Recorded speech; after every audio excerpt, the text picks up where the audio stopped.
Isang taon na ang nakakalipas simula na maging Mrs. Mia Tamayo ang sikat at up-and-coming fashion designer na si Mia. Sa paningin ng publiko, isa siyang Cinderella na naka-jackpot sa bilyonaryong real estate magnate na si Carlo. Gwapo, mayaman, may abs at hindi nang bababae. Perfect catch, diba? Pero sa loob ng kanyang magara at makulay na fashion atelier sa Makati, ibang kwento ng lola niyo. Nakatayo si Mia sa harapan ng isang manikin. Marahas na tinutusok ng mga aspili ang isang pulang gown habang nakasimangot. Sa gilid, nakaupo sa sofa ang kanyang best friend at assistant na si Lisa. Kumakain ng isang buong box ng pizza habang siya ay gigil na gigil. Buisit! Buisit! Isang taon, Lisa. Isang taon na kaming kasal ng bilyonaryong yon. Pero ni minsan, hindi mo lang niya pinagnasaan ang beauty ko. Hello? Fashion designer ako. Alam ko kung anong sikat, tabas at nipis ng damit ang magpapalaway sa mga lalaki. Bakit yung asawa ko parang laging diring-diri sa akin? Te, baka naman kasi masyado kang intimidating. Ang taray mo kaya. O baka naman, stress lang sa mga condo at buildings na pinapatayo niya. Bilyonaryo yun eh. Siguro, mas gusto pa niyang titigan ng semento kesa sa cleavage mo. Semento? Mas hot pa ako sa semento, no? Excuse me? At anong stress? Nag-effort ako kagabi Sinuot ko yung limited edition lingerie na binili ko pa sa Paris. Kulay itim na see-through na may lace. Alam mo ba kung anong reaksyon niya nung pumasok siya sa kwarto? Ano? Sinunggaban ka ba? Naparoar ba siya? Hindi. Tinitigan niya ako mula ulo hanggang paa. Tapos sabi niya, Mia, bakit tabingi yung hemline ng lace mo? Sino gumawa niyan? I-fire mo yung mananahi mo. Ang pangit ng tahi sa gilid. Putragis. Nagsuot ako ng pantulog na halos walang matakpan sa katawan ko. Tapos ang napansin niya, yung quality control ng tahi. Sino ba naman ang hindi mababad trip? Humalakhak ng napakalakas si Lisa na halos mabilaukan sa pizza.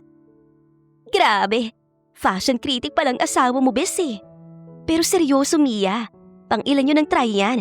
Baka naman, hindi lang talaga kayo compatible sa kama. Baka asexual siya. Napabuntong hininga si Mia at padabog na umupo sa kabilang sofa.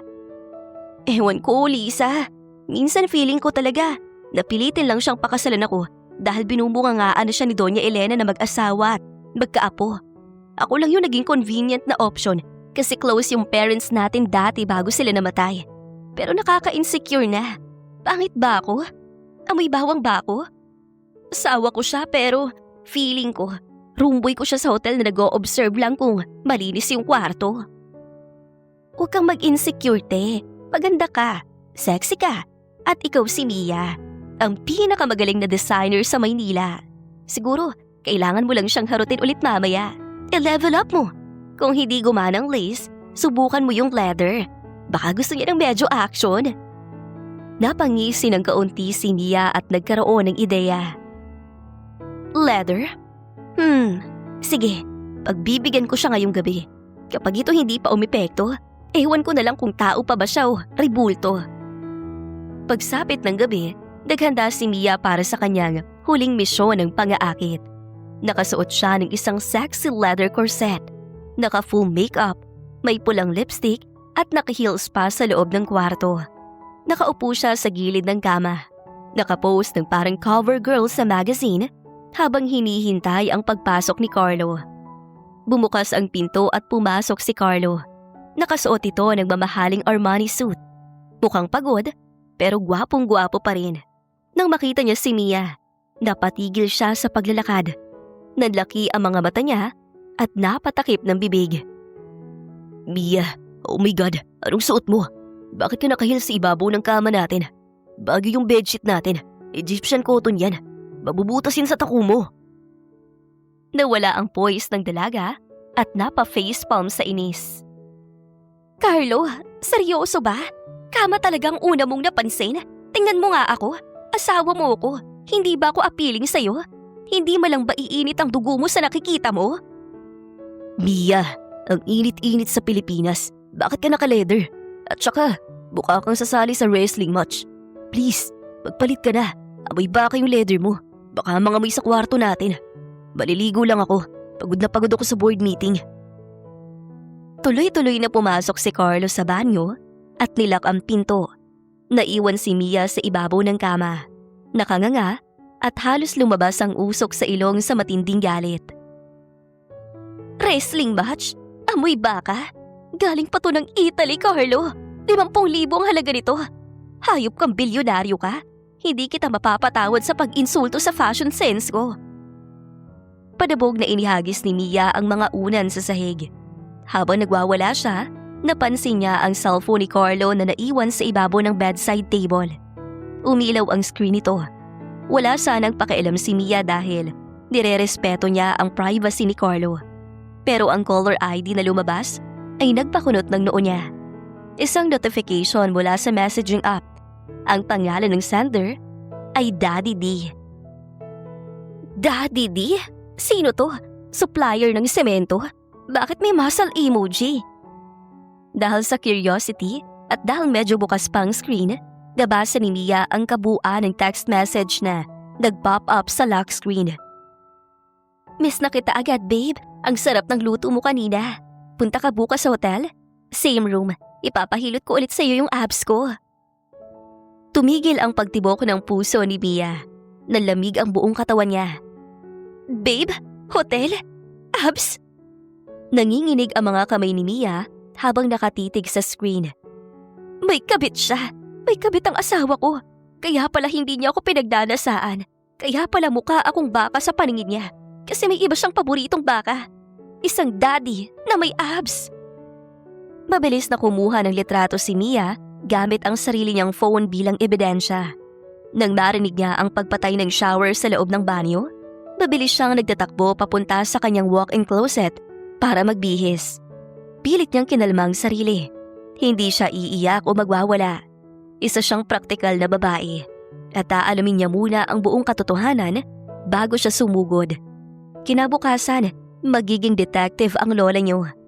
Kinabukasan, mga 3:00 ng hapon, ayon sa GPS tracker na ininstall ni Mia sa sasakyan ni Carlo na ginawa niya pa noong mag-away sila dahil sa nawawalang remote control, nakaparada ang asawa niya sa The Grand Horizon Hotel.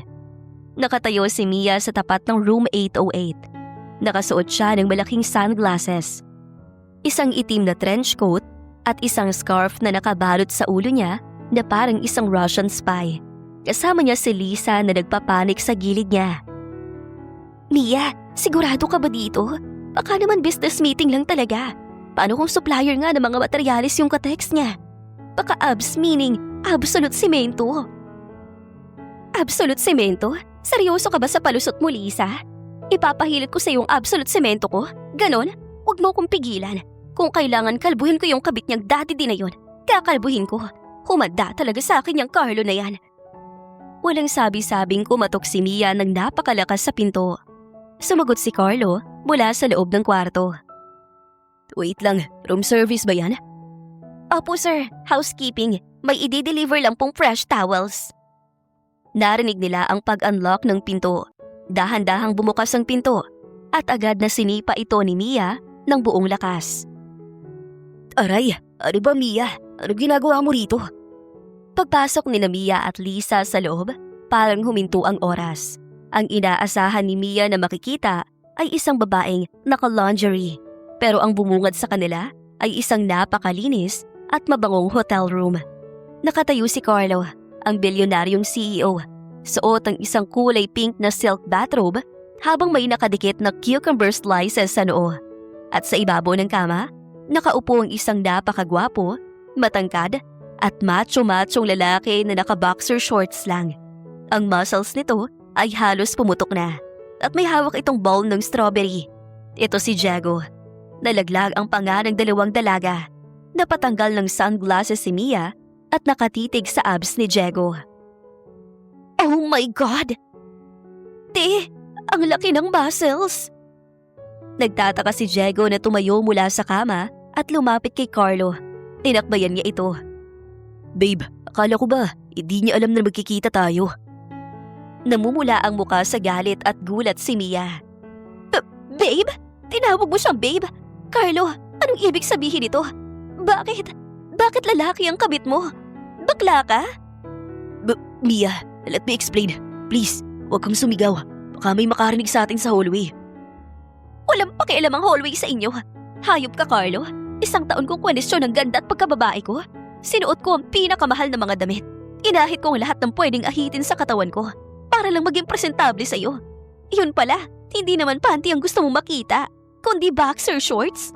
Lumaban ka ng patas, Carlo. Sayang ang Victoria's Secret ko. Pilit na pinapakalma ni Diego si Mia. Malambing ang boses nito. Miss Mia, please. Mahal ko si Carlo. Matagal na kami nagmamahalan bago pa man kayo ikasal. Pinilit lang siya ng mami niya kaya kayo nagpakasal. Huwag mo ako mamiss-miss Mia dyan, Daddy D. Kung mahal mo tong asawa ko, edi sana ikaw na lang nagpakasal sa kanya. Bakit kailangan niyo pa akong idamay sa kalokohan ninyong dalawa? Ang lakas ng loob mo magsuot ng pink na bathrobe, Carlo. Kulay ko yan eh. Lumuhod sa harap ni Mia ang asawa niya at halos umiyak na sa takot. Mia, I'm sorry. I'm so sorry. Naging duwag ako. Takot na takot ako mag-out kay mami. Alam mo kung gaano siya ka-istrikta. I-disinherit niya ako at lalong hindi ko pwedeng sabihin kay Anton. Best friend ko siya, Mia. Si Anton, sobrang homophobic nun. Kapag nalaman niya bakla ako, siguradong kamumuhian niya ako. Kayo lang dalawa ni Anton ang itinuturing kong pamilya. Hindi ko kayang mawala kayo. Tinitigan ni Mia si Carlo na nakaluhod sa harap niya. Sa halip na matinding drama at pighati, isang malaking realization ang pumasok sa utak ni Mia. Hindi siya pangit, sadyang hindi lang talaga siya ang pumapasa sa panlasa ni Carlo dahil wala siyang abs. Bilang isang praktikal at business-minded na fashion designer, biglang nag-iba ang takbo ng isip ni Mia. Napatingin siya sa magarang hotel room, sa mabahaling relos ni Carlo at sa malaking kumpanyang pag-aari nito. Kumislap ang mga mata ni Mia.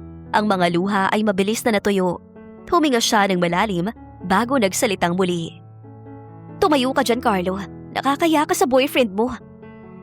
Lisa, pakilak ang pinto. Mag-uusap kami ng asawa kong naka-cosplay ng flamingo. Nakaupo si Mia sa isang single sofa, nakadekwatro at parang isang mafia boss na naghihintay ng paliwanag. Nakatayo lang sa harap niya sina Carlo at Diego, parang mga empleyadong naghihintay ng tanggalan. Si Lisa naman ay nasa gilid, nagte-take down notes gamit ang iPad niya na parang secretary. Mia, da ako makipaghiwalay. Ibibigay ko ang kahit anong gusto mo. Huwag mo lang ako i-expose. Huwag mo lang sabihin kay Mami at kay Anton. Please, sisirain ako ng media kapag nalaman nila to. Makipaghiwalay? Tapos ano? Ia-announce natin sa buong Pilipinas na failed ang marriage natin after 1 year? Tapos ang ibiblame ng nanay mong dragon ay ako kasi hindi ako nakapagbigay ng apo? No way, hindi ko sisirain ang pangalan ng brand ko para sa iyo, Carlo. Di anong gusto mong mangyari? Magstay kayo sa fake marriage na to habang buhay? Ngumisi ng palaban si Mia at tumingin kay Carlo. Oo, pero may presyo. Alam mong hindi naging madali ang buhay ko sa loob ng 1 taon. Binigyan mo ako ng emotional trauma at ininsulto mo pa ang gawa kong damit. Kaya Mr. Bilyonaryo, magkakaroon tayo ng arrangement. Hihingi ako ng hush money. Nabuhayan ng loob si Carlo. Hush money? Sige, magkano? Handa ako magbayad kahit magkano. Lisa, basahin mo ang terms. Item number 1, isang buwanang allowance na nagkakahalagang ₱250,000. Tax-free. Item number 2, kailangan ko ng 50 million pesos capital investment para sa bago kong spring collection na ilalabas ko next year. Item number 3, wala kayong pakialam ni Mia sa personal na buhay ng isa't isa. As long as discreet kayo. And item number 4, sa harap ng nanay mo at lalong-lalo na sa harap ng homophobic at masungit mong best friend na si Anton, magpapanggap tayong perfect husband and wife.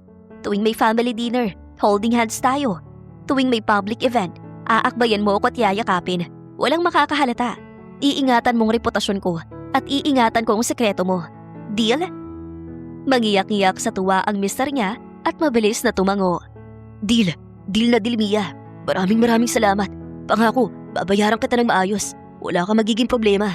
Kakausapin ko ng accounting mamaya para ilipat ang 50 million sa account ng kumpanya mo. Tumayo si Mia at inayos ang sunglasses niya. Good, nakakaintindi ka naman pala eh. By the way, Diego, nice abs. Carlo, Ibili mo ng disenteng bathrobe tong boyfriend mo. Hindi yung pareho kayo mukhang bubblegum.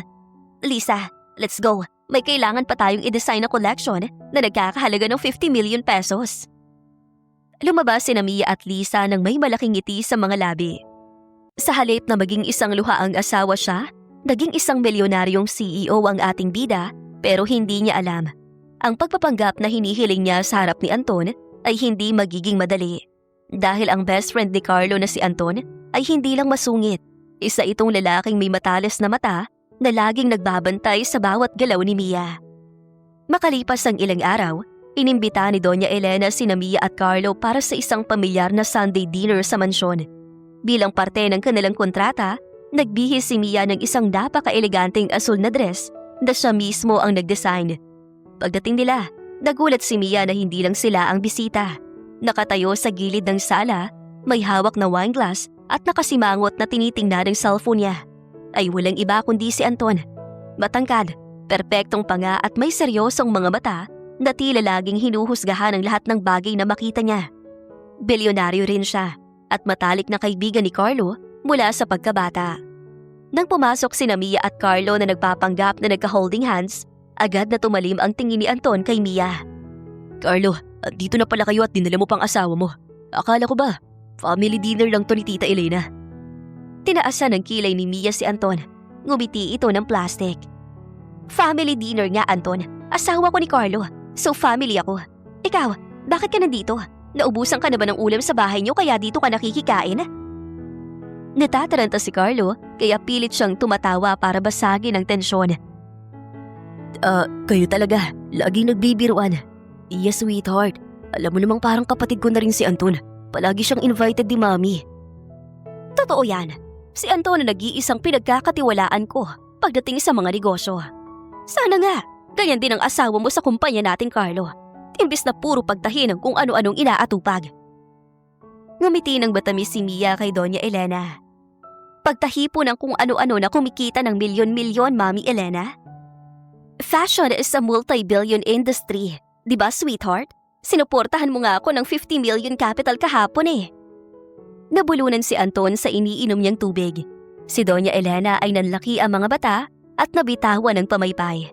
Si Carlo ay pinagpapawisan ng malamig pero pilit nang humingiti at tumango. 50 million? Binigyan mo siya ng 50 million para lang sa mga damit niya, Carlo? Are you out of your mind? Investment yon, Anton, at pera ng asawa ko yon. May problema ka ba doon? O baka naiinggit ka lang kasi walang nag-i-invest sa love life mo? Lumusob papalapit kay Mia ang binata na naggagalaiti at matalim ang tingin sa mga mata nito. Hindi ako naiinggit. Nag-aalala lang ako sa kaibigan ko dahil masyado siyang babait kaya madali siyang gatasan ng mga taong pera lang ang habol sa kanya. 1 taon na kayong kasal pero ang alam mo lang gawin ay humingi ng pera. You're nothing but a gold digger. Hindi umatras si Mia. Tinapatan niya ang mukha ni Anton at ngumisi ng nakakaloko. Well, at least ako may gold na nakukuha. Ikaw, best friend ka lang na walang magawa kundi magmukmuk sa gilid at bantayan kami ng asawa ko. Kung ako sa'yo, maghanap ka ng sarili mo buhay. Baka mamaya, mailove ka na yan sa akin, kakatingin mo. Nagkatingin na ng matalim sina Mia at Anton. Parang may kuryenteng dumadaloy sa pagitan nila. Isang matinding inis na may halong hindi maipaliwanag na tensyon.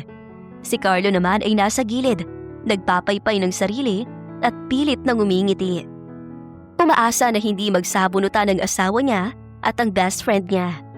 1 linggo matapos mapirmahan ang hush money contract na nagkakahalagang 50 million pesos para sa bagong collection ni Mia, naging busy ang lola niyo. Araw-araw siyang nasa atelier, nag-i-sketch at nagtatahi para sa gaganaping Alta Sociedad Fashion Gala. Isang hapon, bumalik si Mia sa atelier galing sa pagbili ng mga mamahaling tela kasama si Lisa. Habang naglalakad sila papasok, nakarinig sila ng malakas na tugtog mula sa VIP fitting room. Kanta ito ni Lady Gaga. Napakunot ang noo ni Mia habang bitbit ang mga paper bags. Lisa, may client pa tayo nakaschedule ngayon? Bakit may nagpapatugtog ng Born This Way sa VIP room natin? Wala naman, bes. Sabi ng guard, si Sir Carlo lang daw ang pumasok kanina. May dala daw malaking box ng kape para sa atin. Kasama yung macho niyang bodyguard. Nanlaki ang mga mata ni Mia. Bodyguard? Baka boyfriend. Si Diego yun no. Anong ginagawa na 2 borta na yun sa fitting room ko? Dali-daling lumapit si Mia sa pinto ng VIP fitting room. Hindi ito nakalock, kaya walang sabi-sabing binuksan niya ito ng malakas. Ang eksenang bumungad sa kanila ay sapat na para bigyan si Mia ng mild heart attack. Nakatayo sa gitna ng kwarto ang bilyonaryong asawa niyang si Carlo, pero hindi ito nakasuot ng paborito nitong Armani suit. Nakasuot ito ng isang kumikinang at hapit na emerald green sequin gown na masterpiece ni Mia para sa finale ng fashion show. Dahil sa lapad ng balikat ni Carlo, halos pumutok ang zipper sa likod. At sa likuran nito, nakaluhod ang machong si Diego. Seryosong in-adjust ang laylayan ng gown na parang isang profesional na mananahi. Nakapamewang ang mister niya habang nag-iinarte sa harap ng malaking salamin. Babe, feeling ko medyo masikip yung part ng dibdib. Walang space para humingi yung imaginary bubus ko. Pero in fairness sa asawa ko ang ganda na bagsak ng tele sa balakang ko. Mukha ba akong sirena? Nakangiti naman si Diego habang inaayos ang tray ng gown. Oo babe, ang ganda. Bagay sa skin tone mo. Mukha kang reyna ng karagatan. Titry mong umikot. Tingnan natin yung slit. Nabitawan ni Mia ang paper bags at halos lumabas ang litid sa leeg sa pagsigaw. Carlo Emmanuel Tabayo! Ano sa tingin mo ginagawa mo sa gown ko? Sabay na napatalon sina Carlo at Diego. Sa sobrang gulat ni Carlo, naapakan niya ang laylayan ng gown. Nadulas ang paa niya at bumagsak siya sa sahig. Rinig na rinig ang malakas na tunog ng pagkapunit ng tela. Napatakip ng bibig si Lisa at bumulong kay Mia. Te, napunit yung 200,000 peso gown mo. Ang laki ng hiwa sa puwet. Namumula sa galit si Mia. Umuusok ang ilong na lumapit kay Carlo. Hayop ka? Bakit mo sinuot yan? Hot couture yan, Carlo. Hindi yan costume para sa drag show mo. Halos 2 linggo kong tinahi ang mga beads na yan. Tapos pupunitin mo lang gamit ang malaki mong puwet. Nataranta si Carlo. Pilit na tinatakpan ang napunit na parts sa likod habang tinutulungan siyang tumayo ni Diego. Mia, maling akala to. Promise, hindi ko sinasadya. Tinitest ko lang yung stretchability ng tela. Oo tama, quality control sweetheart. Diba, nag-invest ako ng 50 million. Sinusubukan ko lang kung sulit ba yung binayad ko. Quality control? Sa katawan mong may matipunong abs at malapad na balikat? Ine-expect mong magkakasya sa iyong size to na gown ng isang babae? Hubarin mo yan ngayon din, kundi sasakalin kita gamit yung measuring tape. Mia, kalma lang. Babayaran na lang namin. Nagandahan lang talaga si Carlo sa design mo. Sabi niya, ang galing pala talaga ng asawa ko. Gusto ko matry yung feeling ng suot yung masterpiece niya. At ikaw namang konsentidor kang bacho dancer ka? Tinulungan mo pa? Akala ko ba, fitness gym owner ka? Bakit bigla ka naging fashion stylist dito? Hindi na napigilan ni Lisa na humalakhak ng malakas. Grabe Sir Carlo, in fairness lumabas yung hugis ng bewang niyo. Gusto yung gawa namin kayo ng custom size? Lisa, isa pang tawa mo. Ikaw ang ipapasuot ko sa susunod na gown na may aspili pa. Hubarin mo yan, Carlo. Idadagdag ko yung presyo niyan sa monthly hush money ko. At simula ngayon, bawal nang pumasok ang mga bakla sa fitting room ko nang walang abiso. Nahihiyang nagmamadaling pumasok si Carlo sa cubicle para hubarin ang napunit na gown. Naiwan si Mia na hinihilot ang sentido dahil sa sobrang stress. May asawa na nga siyang bilyonaryo, nakikipag-agawa naman sa kanya ng damit. Dumating ang araw ng Alta Sociedad Fashion Gala. Ito ang pinakamalaking event para sa kumpanya ni Mia. At bilang bahagi ng kanilang kasunduan, kailangan umattend ni Carlo bilang supportive at loving husband. Nakabihis na si Mia ng isang napakagandang red backless gown na nagha-highlight ng kanyang korbada. Hinihintay niya sa sala si Carlo nang biglang bumaba ito mula sa hagdan na nakasuot ng pajamas at namumutla. Nakahawak ito sa tiyan. Nakataas ang kilay niyang tinanong ito. Carlo, ano yan? Bakit nakapajama ka?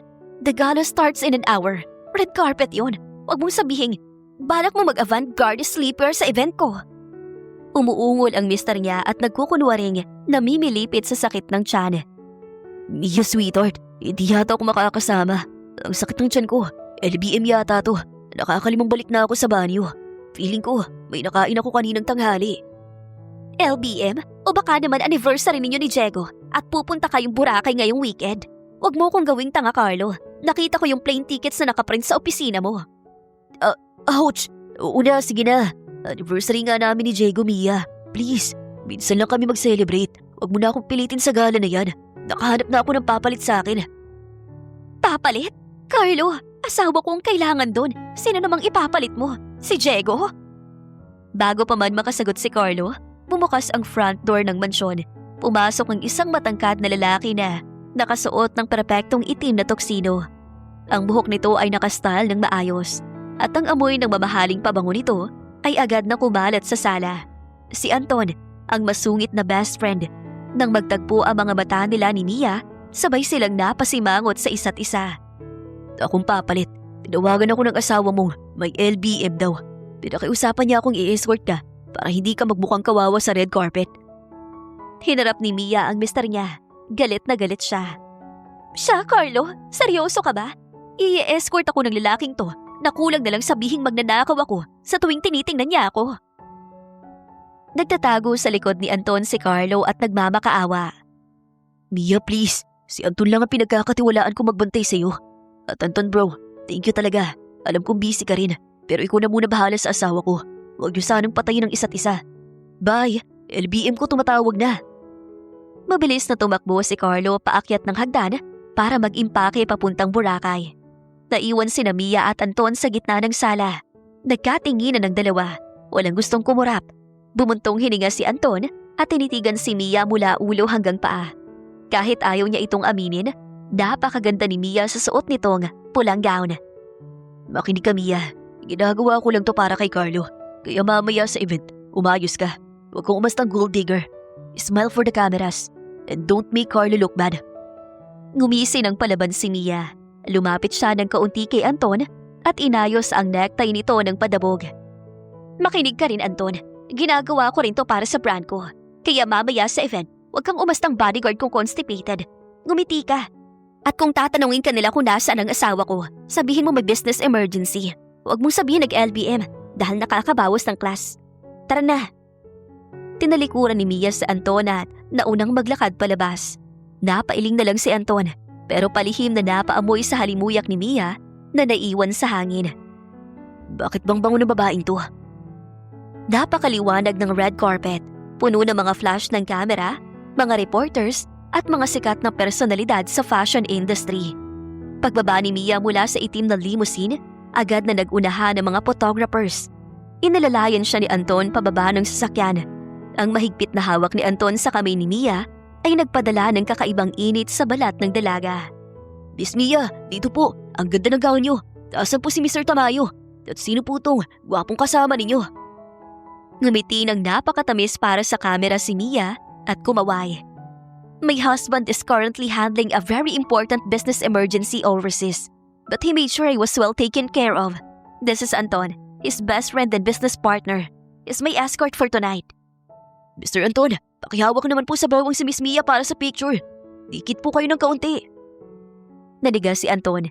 Hindi siya sanay sa mga ganitong ka-showbiz na galawan. Tumingin siya kay Mia ng may halong pag-aalinlangan. Si Mia naman ay palihim na kinurot ang likod ni Anton at pasimpleng bumulong. Umayos ka, Anton. Huwag ka magmukhang tuod. Hawakan mo yung bewang ko bago ko ipasulat sa media na may alipunga ka. Bossy gold digger. Dahan-dahang ipinatong ni Anton ang kanyang malaking kamay sa hubad na bewang ni Mia.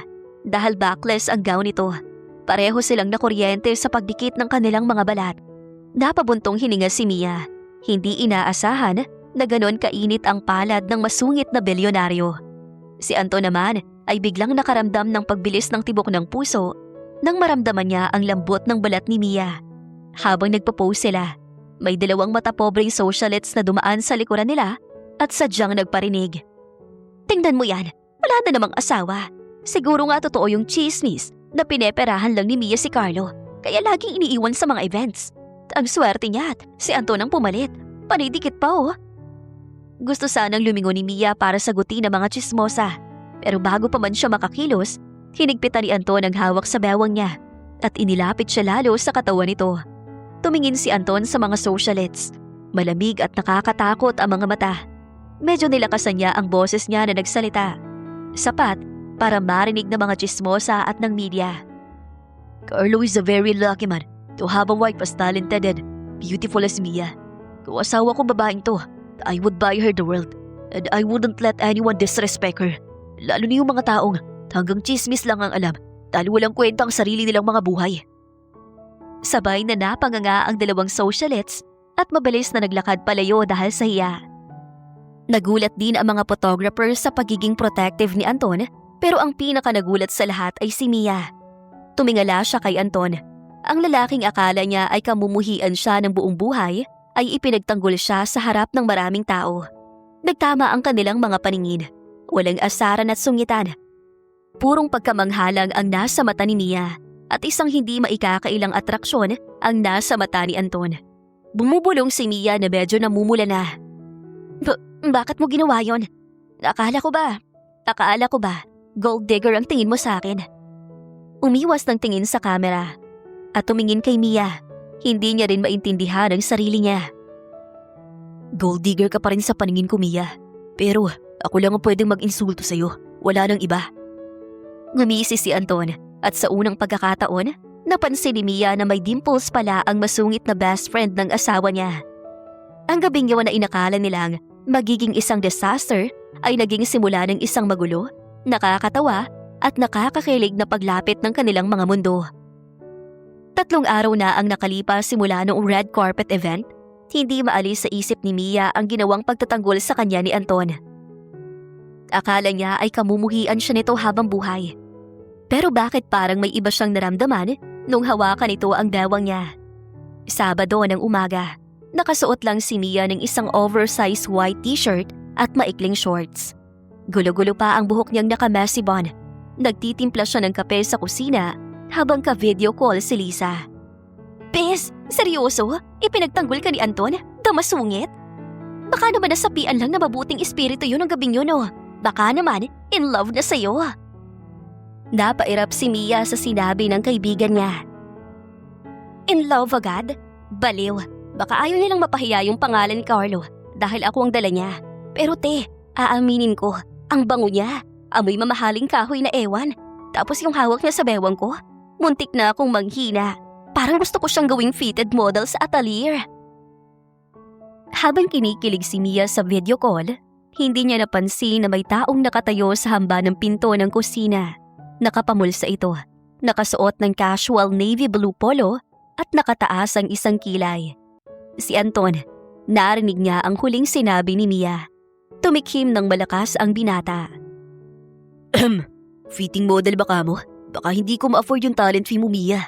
Baka naman, akong sisingilin mo.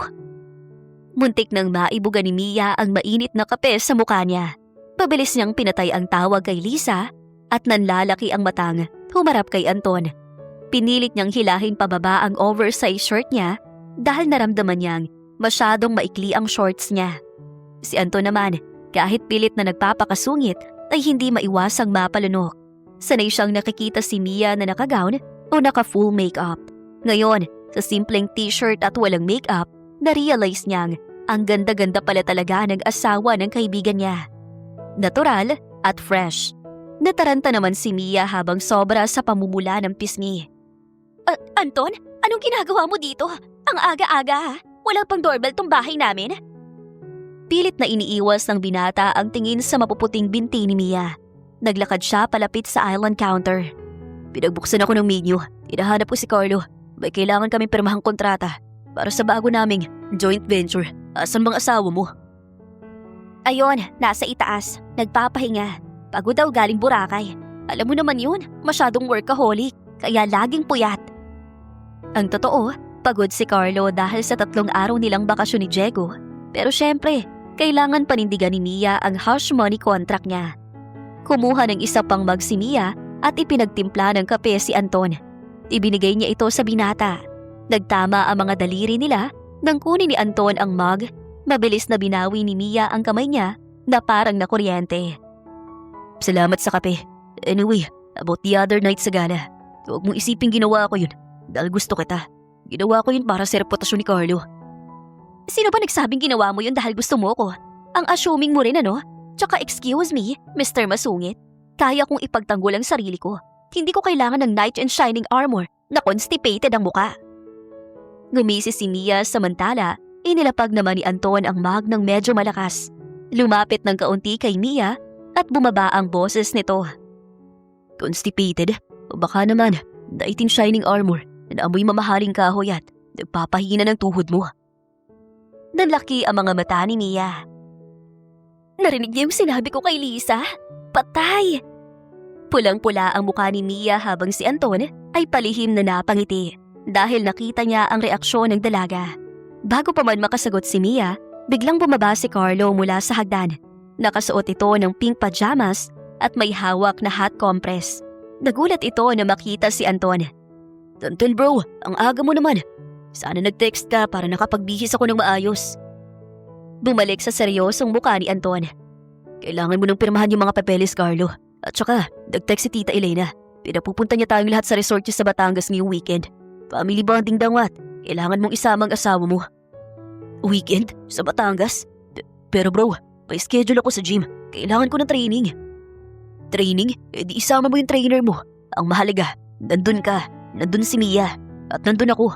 Kapag hindi ka sumipot, alam mo naman ang mami mo. Baka bawiin ang mga shares mo sa kumpanya. Nagkatinginan sina Mia at Carlo. Pareho silang nagpapanik sa loob-loob nila. Pero para sa 50 million at sa sekreto ni Carlo, wala silang no choice kundi ang sumunod. Pagdating sa Batangas, sinalubong agad sila ni Doña Elena na nakasuot ng malaking sun hat at may hawak na pamaypay. Nakatayo ito sa lobby ng kanilang mamahaling private resort. Bumaba si Mia mula sa sasakyan nila ni Carlo. Nakasuot si Mia ng isang stylish na white beach dress. Sumunod si Carlo at sa gulat ni Mia, may bumabaring isang malaking lalaki mula sa likod ng SUV nila. Si Diego. Nakasuot ito ng sando na hapit sa abs at may bitbit na malaking duffel bag. Pabulong na nagsalita si Mia habang pasimpleng kinurot ang tagiliran ni Carlo habang naglalakad sila. Hoy Carlo, bakit mo sinama ang kabit mo? Baliw ka ba? Nandito ang nanay mo at si Anton. Sabi ni Anton, isama ko daw yung trainer ko kung gusto ko mag-workout. Alangan namang iwan ko si Diego sa Maynila. Anniversary month namin Magpapanggap lang siyang personal trainer ko. Just ride along. Please, dadagdagan ko allowance mo.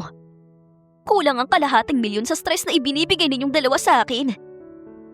Lumapit sila kay Doña Elena. Kasunod nilang dumating ang sasakyan ni Anton. Pagbaba ni Anton, nakasuot ito ng white line and polo na bukas ang unang 3 botones at khaki shorts. Para siyang modelo ng pabango na naglalakad sa beach. Kahit inis si Mia, hindi niya naiwasang mapatitig ng ilang segundo. Anton, iho! Mabuti at nakarating ka. Carlo, sino yung malaking mababarako na kasama mo? Parang mangangain ng tao. Pilit na ngumiti si Carlo. Inakbayan niya si Diego na halatang gustong-gusto na siyang yakapin. Mami, Anton, this is Diego. My personal trainer. Sabi ko kasi, kailangan ko na magpalaki ng katawan. Para naman kay Mia. Diba sweetheart? Gusto mo magka-abs ako? Ngumiti ng plastic ang misis niya habang palihim na pinisil ang braso niya ng madiin. Oo naman sweetheart. Gustong-gusto ko yung mga lalaking nagbubuhat. Don't worry Ma'am Elena. Ako na pong bahala sa katawan ni Sir Carlo.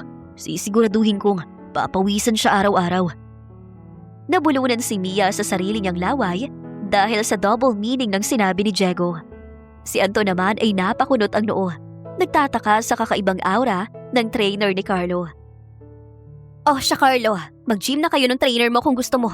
Anton iho, pwede bang ikaw munang sumama kay Mia na mag-ikot sa resort? Marami pa akong aasikasuhin sa kusina para sa dinner natin. Huwag mo hahayaang maligaw yung asawa ng kaibigan mo. Baka kung ano mamahaling bagay ang mabili dyan sa labas. Nagigigil si Mia pero ngumiti lamang siya. Sige po mami, hindi naman po ako bibili ng resort. Iniwan sila ni Doña Elena. Masayang nagtatakbo sina Carlo at Diego papunta sa gym area para sa kanilang private workout session. Naiwan sina Mia at Anton sa gitna ng lobby. Nagkatinginan ng dalawa pero bumuntong hininga lang si Anton. Tara na, mukhang ako naman na naging babysitter mo. Ano gusto mong gawin? Bumili ng sandamakmak na souvenir gamit ang black card ng asawa mo? Ngumisi at naglakad pauna papunta sa beach si Mia. Hindi, gusto kong mag-jet ski at dahil babysitter kita, ikaw ang magdadrive.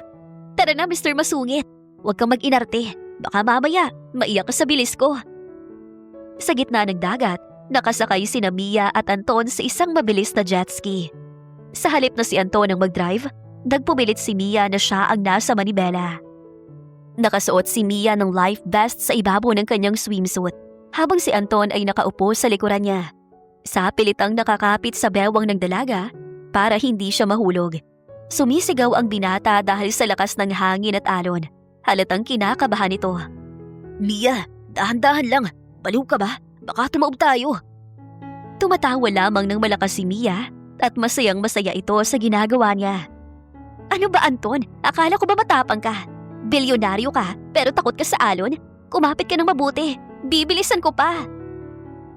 Pinaikot ni Mia ang manibela ng biglaan dahil sa gulat, napayakap ng napakahigpit si Anton sa bewang ni Mia. Naramdaman ni Mia ang matigas na dibdib ni Anton na nakadikit sa likod niya at ang maiinit itong mga braso na nakapulupot sa kanya. Biglang nawala ang angas ni Mia at napalitan ito ng matinding kaba sa dibdib. Dahil sa biglaang paghina ng kapit ni Mia sa manibela bunga ng kilig, tumama sila sa isang malaking alon.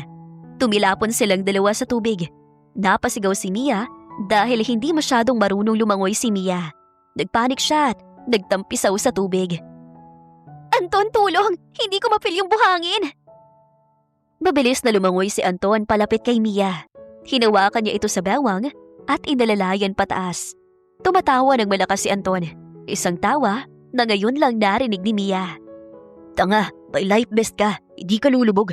At saka, hanggang dibdib lang ang tubig dito. Tumayo ka nga. Dahan-dahan namang tumayo si Mia. Oo nga, hanggang dibdib lang ang tubig. Namula siya sa matinding hiya. Pero nang tumingin siya kay Anton, natigilan siya. Basang-basa ang buhok ng binata. Tumutulo ang tubig sa mukha nito at ang pinakamalala, tumatawa ito. Isang totoo, masaya at napakagwapong tawa. Lumabas ang malalalim nitong dimples. Nakatulala si Mia habang nakatitig kay Anton. Marunong ka palang tumawa. Akala ko, paralyzed na yung muscles mo sa mukha kakasimangot eh. Huminto sa pagtawa ang binata pero nakangiti pa rin. Tinitigan niya si Mia ng malalim. Basang-basa rin ng babae at nakadikit sa mukha ang ilang hibla ng buhok. Tumatawa ako kapag may nakikita kong nakakatawa. Pero aaminin ko, ang galing mo mag-jet ski. Batapang ka pala talaga. Siyempre, fashion designer ako. Kailangan palaging mabilis. Dahan-dahang inangat ni Anton ang kamay niya at inayos ang basang buhok ni Mia. Isinuksok ito sa likod ng tenga ng dalaga. Isang napaka-intimate na galaw na nagpatigil sa paghinga ni Mia. Nagkatinginan sila. Wala nang asaran o pera. Purong atraksyon lang. Ngunit ang hindi nila alam, sa di kalayuan, sa gilid ng mga puno ng niyog, may dalawang matang nanonood sa kanila. Nakatago sa likod ng isang malaking puno ng niyog, sina Carlo at Diego. Umiinom ng buko juice si Diego, habang si Carlo ay kagat-kagat ang sariling kuko sa matinding kaba. Kitang-kita nila kung paano nahulog sina Mia at Anton sa jet ski. At kitang-kita nila kung paano titigan ni Anton ang asawa niya. Nagpapanik si Carlo habang nanginginig ang mga tuhod. Diego, oh my God! Diego, tingnan mo yun! Tingnan mo yung best friend ko! Hinawakan niya ang buhok ni Mia! Gumiti siya! Si Anton, gumiti sa isang babae! Babe, chill. Baka naman may dumilang sa mukha yung asawa mo. Tsaka diba, maganda yan. Ibig sabihin, friends na sila. Hindi ka na mahihirapan magtago ng sekreto mo. Anong friends? Hindi ka ba marunong makabasa ng body language? Nilalandi ni Anton ang asawa ko. O baka, nilalandi ng asawa ko ang best friend ko. Oh my God, paano kung may love sila sa isa't isa? Eh di maganda. Pare-pareho na tayong in love. Mag-double date pa tayo. Tanga ka ba, Diego? Kapag na-inlove si Anton kay Mia, tatanungin niya kung bakit hindi kami sweet ni Mia. Maiimbestigahan niya kami. Baka malaman niyang fake ang kasal namin. At kapag nalaman niyang fake ang kasal namin, baka malaman niyang bakla ako. Napasandal si Carlo sa puno.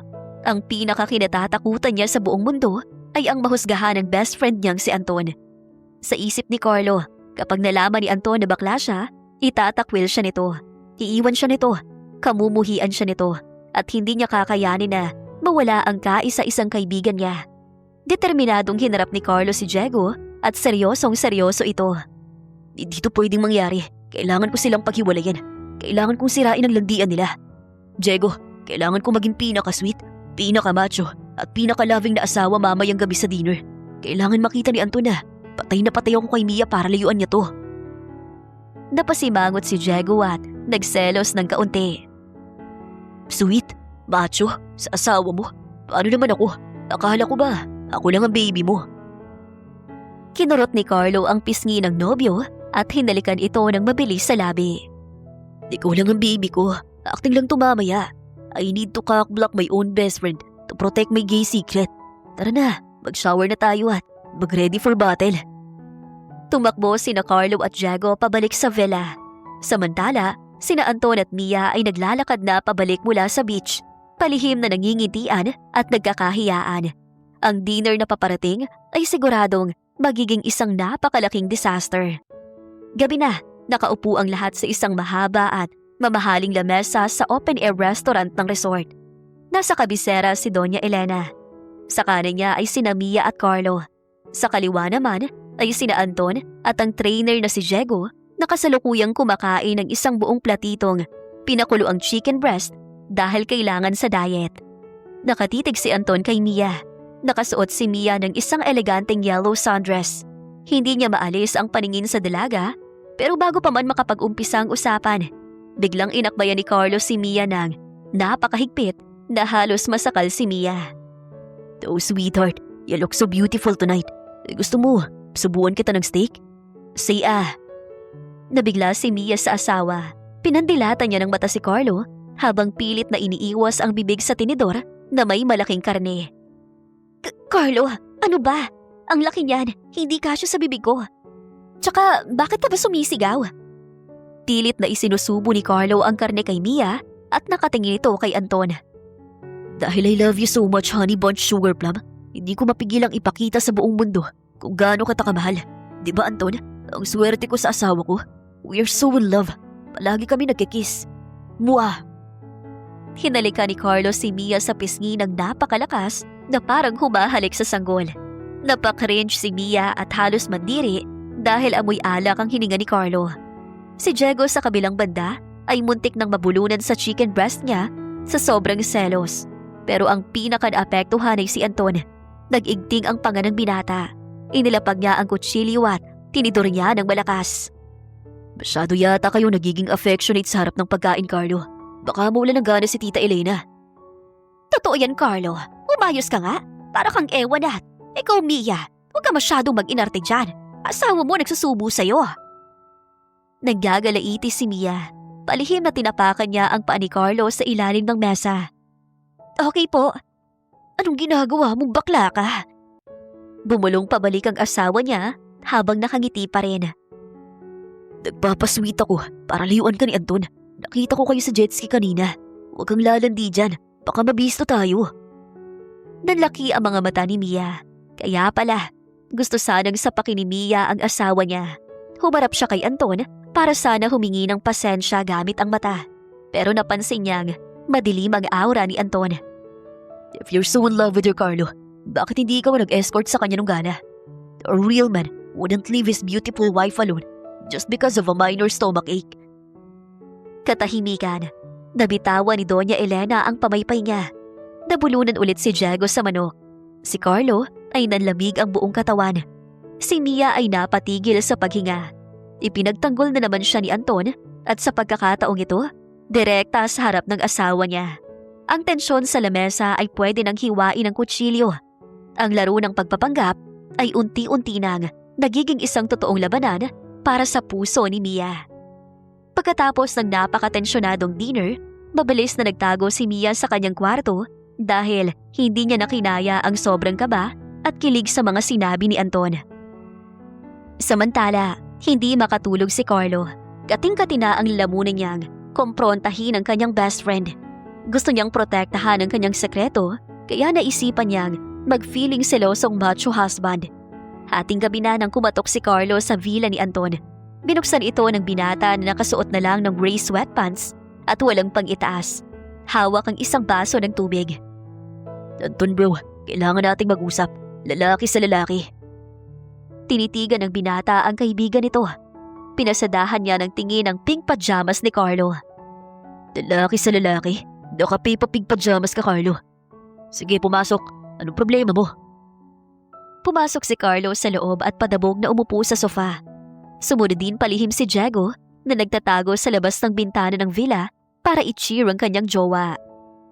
Napapansin ko yung mga titig mo sa asawa ko, Anton. Kanina sa dinner at nung nasa jet ski kayo. Bro, asawa ko si Mia.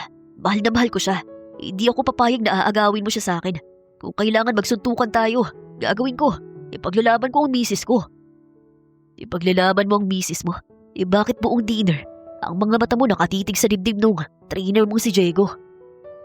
Nabulunan si Carlo sa sarili niyang laway. Sa labas ng bintana, muntik nang mahulog si Diego sa mga halaman. Pinagpapawisan ng malamig si Carlo.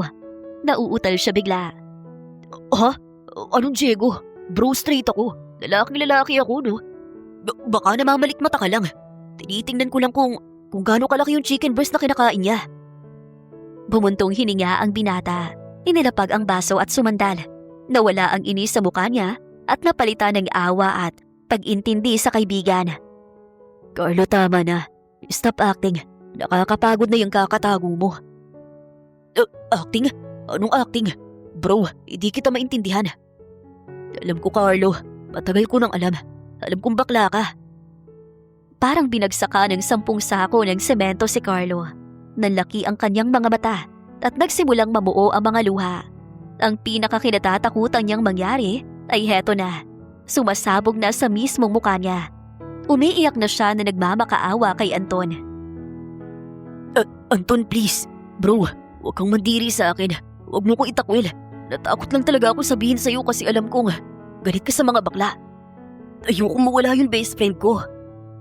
Sino ba nagsabing galit ako sa mga bakla? Tanga, best friend kita. High school pa lang tayo. Nung umiyak ka habang pinapanood natin yung Titanic kasi namatay si Jack. Tapos wala kang pakialam kay Rose. Alam ko na, hinahayaan lang kitang magtago kasi hinihintay ko na ikaw mismo magkaroon ng lakas ng loob na umamin sa akin. Humagulhol ng malakas si Carlo at niyakap si Anton. Bro, Anton, totoo ba yan? Hindi ka galit? Tanggap mo ako? Tinapik-tapik ni Anton ang likod ni Carlo. Natatawa siya ng kaunti. Tanggap kita kahit na ang corny ng pink pajamas mo. At alam ko ring jowa mo yung Diego na yun. Alata namang hindi ka niya tinitrain sa gym. Huwag mo na akong gawing tanga. Bumukas ng malakas ang pinto. Pumasok si Diego mula sa labas. Umiiyak din at punong-puno ng emosyon. Tumakbo siya palapit kay Carlo at niyakap din ito. Babe, nakapag-out ka na. Sobrang proud ako sa'yo. Sir Anton, salamat po sa pagtanggap sa baby ko. Okay na, sige na. Masaya na ako para sa inyo. Pero Carlo, may malaki tayong problema. Anong problema, bro? Sabihin mo, tutulungan kita. Total, tanggap mo na ako. Yung asawa mo si Mia. Carlo, gusto ko siya. Gustong-gusto ko si Mia. Hindi alam ng 3 lalaki sa loob ng sala, nakatayo sa labas ng pinto ng villa si Mia. Hindi siya makatulog, kaya naisipan niyang uminom sana ng gatas sa kusina. Pero narinig niyang malakas na iyak ni Carlo mula sa villa ni Anton. Nakadikit ang tenga ni Mia sa nakabukas na siwang ng pinto. Sa loob, gulat na gulat si Carlo sa narinig niya mula sa best friend niya. Gusto mo si Mia? Bro, asawa ko yun. Paano mo magugusto mo ng asawa ko? Huwag mo kong daanin sa ganyan, Carlo. Alam nating dalawa na fake ang kasal ninyo. Alam kong binabayaran mo siya ng 500,000 monthly allowance plus 50 million pesos para manahimik. Paano mo nalaman? I'm a billionaire businessman, Carlo. Akala mo ba, hindi ko ipapa-background check yung babaeng. Bigla mo nalang pinakasalan. Nung una, kaya ako galit sa kanya. Kasi akala ko, gold digger siya na ginamit yung sekreto mo para mangikil. Pero nung gala at nung jet ski, nakita ko kung sino talaga siya. Palaban, batapang, pero may malambot na puso. Sa labas ng pinto, napahawak si Mia sa bibig niya. Pulang-pulang mukha niya. Kaya palang lakas ng loob niyang pormahan ako. Alam niyang peke ang kasal namin. Pero bro, ano na yan? Fake nga yung kasal namin, pero kasal pa rin kami sa papel. At saka, paano si Mami? Kapag nilaman niyang bakla ako at pineke lang namin ni Mia to, papatayin niya ako. Akong bahala kay Tita Elena. Sasamahan kita kapag nag-out ka sa kanya. O protektahan kita. Pero kapalit nun, papayagan mo ko ligawan ng asawa mo. Dahil alam kong hindi mo kailan mamahalin si Mia. Tulad ng pagmamahal na kaya kong ibigay sa kanya. Ayusin natin ang annulment ninyo. Hindi nakapagpigil si Mia. Itinulak niya na ng tuluyan ng pinto at pumasok sa loob. Gulat na gulat ang tatlong lalaki na makita siyang nakatayo doon. Nakasuot ng maripis na robe at nakapamewang. Nakataas ang kilay nito at pilit na itinatago ang nagwawalang kilig sa dibdib. Excuse me? Anong ligaw-ligaw naririnig ko dyan? Nakalimutan mo na yata, Anton. May kontrata ako sa asawa ko. Kapag nagpaanal kami at nalaman ng buong mundo ang totoo, paano ng 500,000 monthly ko? Ngumisi ng nakakaloko si Anton. Naglakad siya palapit kay Mia hanggang sa halos magdikit na sila. Kalahating milyon? Mia, honey, akong papakasalan mo. Di mo na kailangan ng allowance. Ibibigay ko sa iyong buong bangko ko. Deal? Nadigas si Mia sa kinatatayuan niya. Ang masungit na best friend ay hindi lang palalam ang lahat ng sekreto nila. Handa rin pala itong bilhin ang buong mundo niya. At si Carlo, yakap-yakap nito si Diego habang masayang pumapalakpak sa gilid na parang nanonood ng live rom-com movie. 2 linggo matapos ang nakakalokong pagbisto ni Anton sa sekreto ni Carlo, nagdesisyon na ang grupo na tapusin ang pagpapanggap. Nakatayo sa gitna ng magarbong sala si Carlo. Pinagpapawisan ng malamig. Nakahawak siya ng mahigpit sa kamay ni Diego. Sa likuran nila ay nakatayo sina Mia at Anton bilang moral support. Si Anton ay palihim na nakahawak sa bewang ni Mia. Tila ba sinasabing, "Akong bahala." Nakatayo sa harap nila si Doña Elena. Nakataas ang kilay at naka-cross arms. Hawak ang paborito nitong abaniko. Malamig ang boses ng matanda habang nakatingin sa magkahawak na kamay ni Carlo at Diego. Carlo Emanuel, ipaliwanag mo nga sa akin kung bakit hawak-hawak mong kamay ng personal trainer mo? At bakit nagkatabi ang asawa mo at si Anton? May swingers party ba kayong sasalihan na? Hindi ko alam. Mami, patawarin niyo po ako. Mami, di po totoo ang kasal namin ni Mia. Nagpanggap lang po kami para hindi niyo ko piliting mag-asawa. Kasi po, Mami, bakla po ako at si Diego po ang boyfriend ko. Katahimikan, tumigil ang pag-ikot ng ceiling fan. Nabitawan ni Doña Elena ang kanyang abaniko. Nalaki ang mga mata ng matanda at dahan-dahang napahawak sa kanyang dibdib. Bakla! Ang kaisa-isa kong anak na tagapagmana ng mga building natin. Umibig sa isang lalaking amoy whey protein. Diyos ko, mahihimatay yata ako. Anton, totoo ba to? Totoo po, tita. Matagal na po siyang nagtatago dahil takot po siyang itakwil ninyo. Tagapin niyo na po si Carlo. At saka, mabait naman po si Diego. May-ari ng 3 gym. Mabilis na sinalo ni Diego si Doña Elena na akmang tutumba. Ipinakitang malalaking braso. Huwag po kayo mag-alala, Mami Elena. Aalagaan ko po ang baby Carlo ko. Natuturuan ko pa po kayo mag-zumba para humaba ang buhay ninyo. Napamulat ng mata ang matanda habang buhat-buhat ni Diego. Napatingin siya sa abs ng binata na bumabakat sa sando nito. Aba, in fairness ang bango ng boyfriend mo, Carlo. Matipuno. Sige na nga, tumayo ka na dyan, Carlo. Nakakahiya ka. Kung bakla ka, panindigan mo. Pero paano ng apo ko? Mia, ano mangyayari sa inyo? Huwag po kayong mag-alala, Doña Elena. Magpapaanal na po kami ni Carlo at ipapasa ko na po ang korona ng pagiging tamayo. Ako na pong bahala kay Mia, tita. Huwag niyo na po siyang intindihin. Ako na mabibigay sa kanya ng apelido ko. Napasapo na lang muli si Doña Elena sa noo niya. Ang inakala niyang simpleng pamilya ay naging isang malaking teleserye. Ngunit sa huli, nadaig ang pagmamahal ng ina. Niyakap niya si Carlo at tinanggap ang totoong pagkatao nito. Lalo na nang ipangako ni Diego na bibigyan nila ng mga cute na aso ang matanda. Ilang buwan pa ang mabilis na lumipas. Opisyal nang napawalang bisa ang kasal ni Mia at Carlo.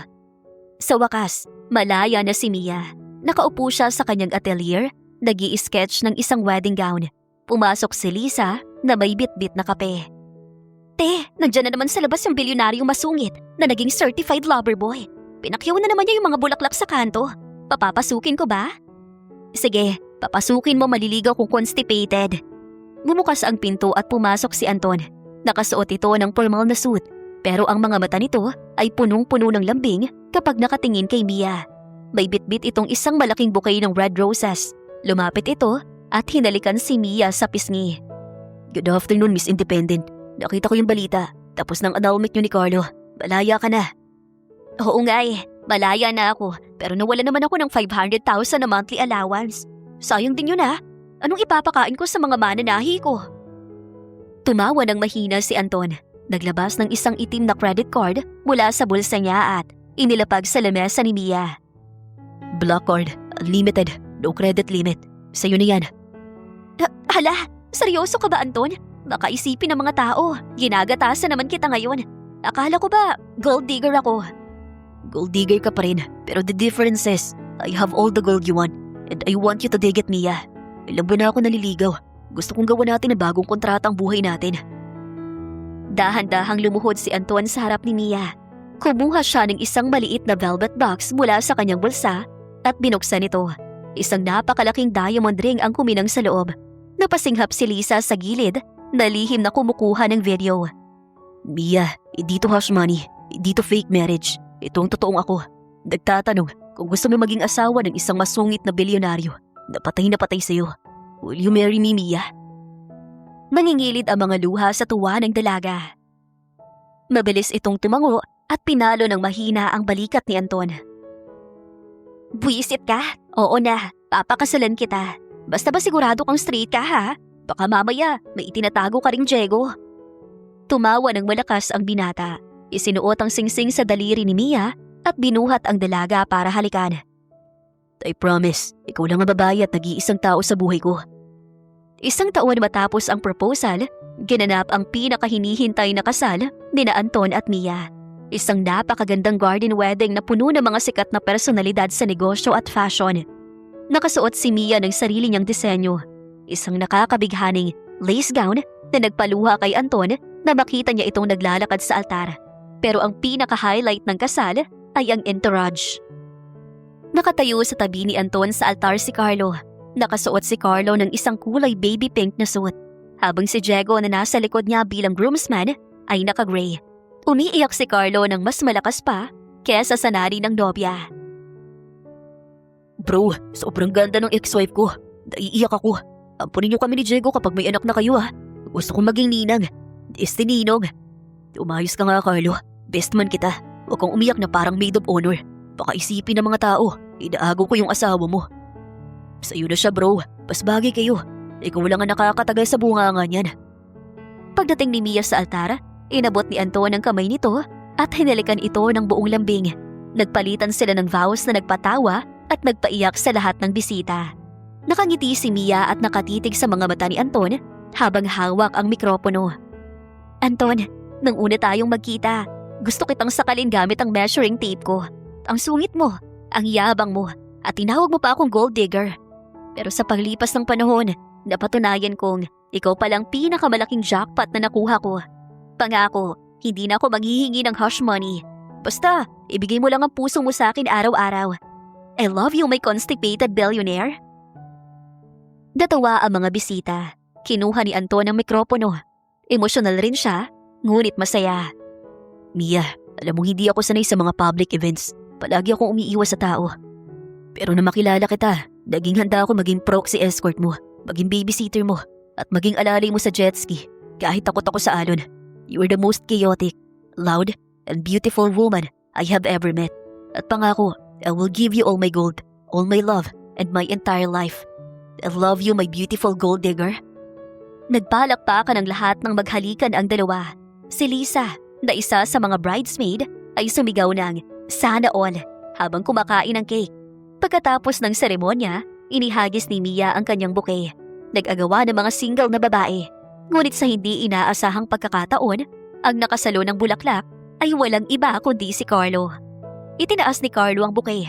Tuwang-tuwang humarap siya kay Diego. Diego babe, akong nakasalo. Tayo nang susunod.